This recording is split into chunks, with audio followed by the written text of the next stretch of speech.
कविता आहे कांबळे. आता हा कांबळे कुठल्या एका जातीचा नाही, हा कांबळे भारतीय आहे, हा कांबळे मराठी आहे, हा कांबळे अस्मिता आहे, हा कांबळे स्वाभिमान आहे, हा कांबळे काय काय त्रास होत जातो त्याची कविता आहे. हा कांबळे शेंडीतून जानव्यातून मुक्त येऊन प्रबोधनकारांच्या जवळ आलेला आहे, फुलेशाह आंबेडकरांच्या जवळ आला, असा हा स्वाभिमानी आहे की आमचा कांबळे लय हुशार, हे कधीच नाही रडला, नुसताच कांडला करून.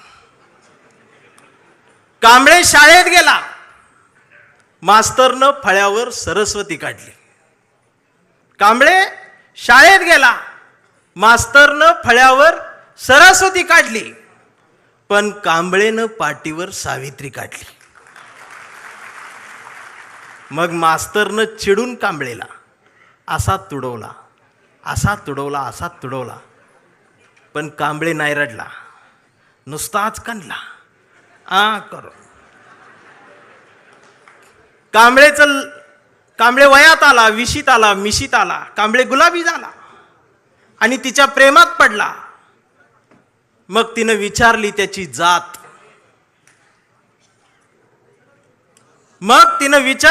जात, कांबळे म्हणाला, वेडे मी माणूस, माणूस माझी जात, प्रेमात कसली आली जात. मग माणूस माझी जात म्हटल्यावर तिनं बरोबर ओळखली जात.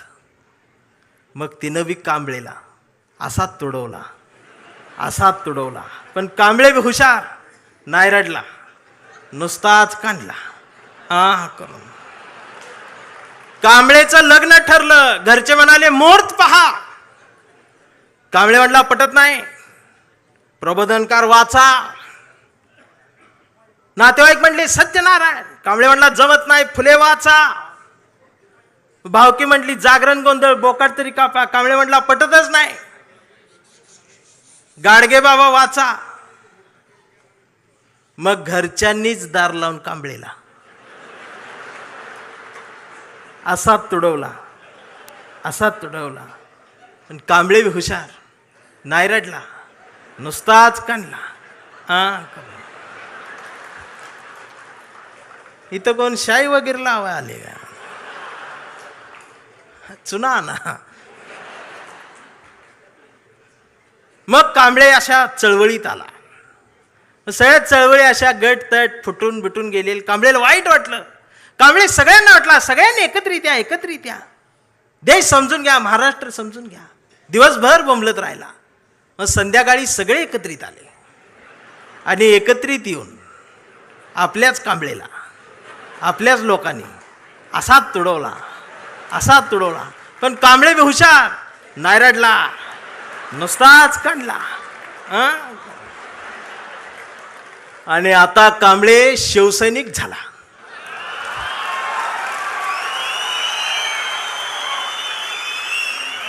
आता कांबळे शिवसैनिक झाला, शहाणा झाला,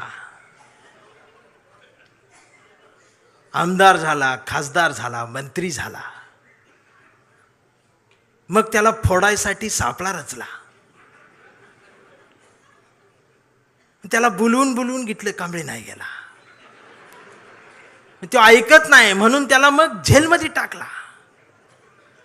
तिथं सुद्धा ईडीनं त्याला असा तुडवला, पण कांबळे तिथं बी नाही रडला, नुसताच कांडला आणि असा भगवा फडकवत जेलमधनं बाहेर आला.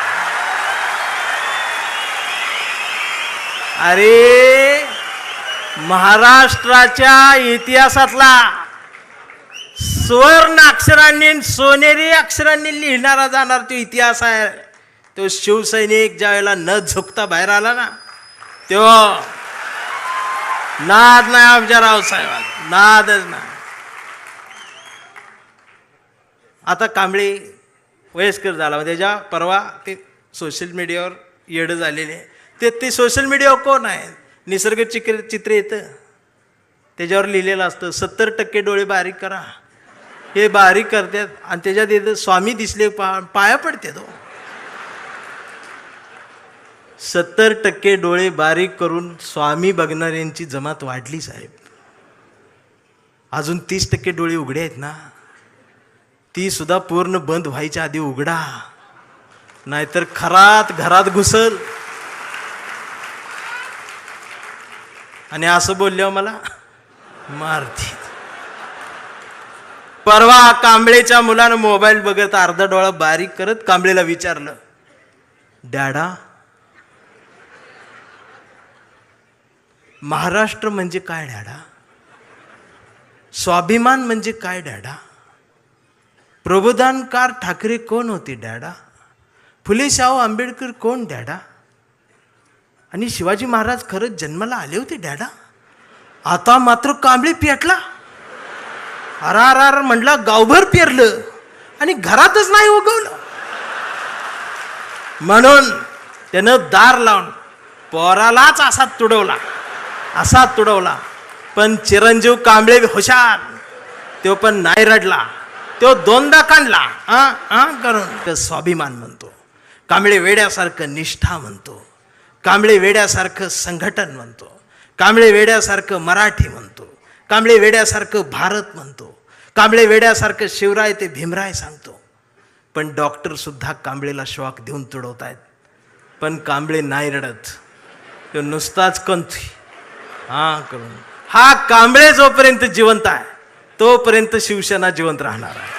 हा कांबळे जोपर्यंत जिवंत आहे तोपर्यंत बाळासाहेब ठाकरे, फुले शाहू आंबेडकरी, मराठी माती, मराठी माणूस जिवंत राहणार आहे. एवढाच सांगावा घेऊन आलो होतो. जागं राहावा, दिवसा बी जागं राहावा, रात्री बी जागं राहावा.